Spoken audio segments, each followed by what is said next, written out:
I was exhausted. It was another long day. I was absolutely done, exhausted, ready for bed.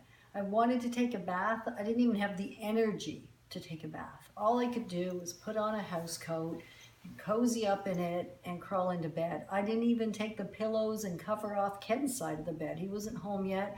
I was just done. So I finally fell asleep with the lights not turned on outside and the lights on in the kitchen, and really just done, exhausted beyond exhausted. And then fell asleep pretty quick, actually. Didn't feel him come in, didn't hear him come in, because I was exhausted. And then a few hours later, way too soon, I woke up. Although I still felt exhausted, I wasn't re-energized. I thought, can't be morning, cannot be morning. So I went and looked at the clock, and sure enough, it had only been an hour and a half. Ken was there, he'd been there for a little bit, and I was still exhausted. I thought, I've got to go right back to sleep. So an hour and a half later, after the same length of time as I'd been asleep, I was still awake. It had happened before, and what I often did was get up and get on the electronics, because I wasn't sleeping anyway.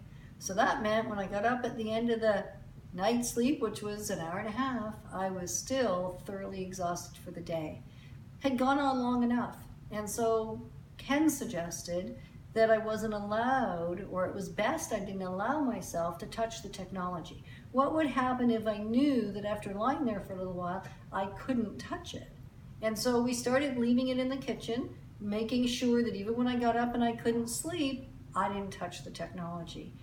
And what eventually happened was I was able to start falling back to sleep, because I knew that benefit or that reward of playing on the phone and getting energized, whether it was Facebook or whether it was replying to email or corresponding with family, that couldn't happen. So just taking away the electronics actually changed for me that I didn't stay awake.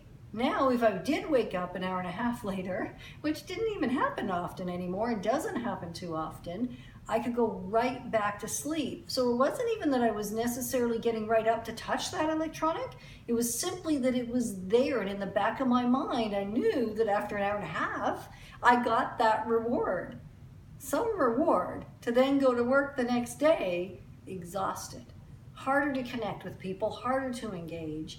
And so the electronics now are not permitted until 8 a.m.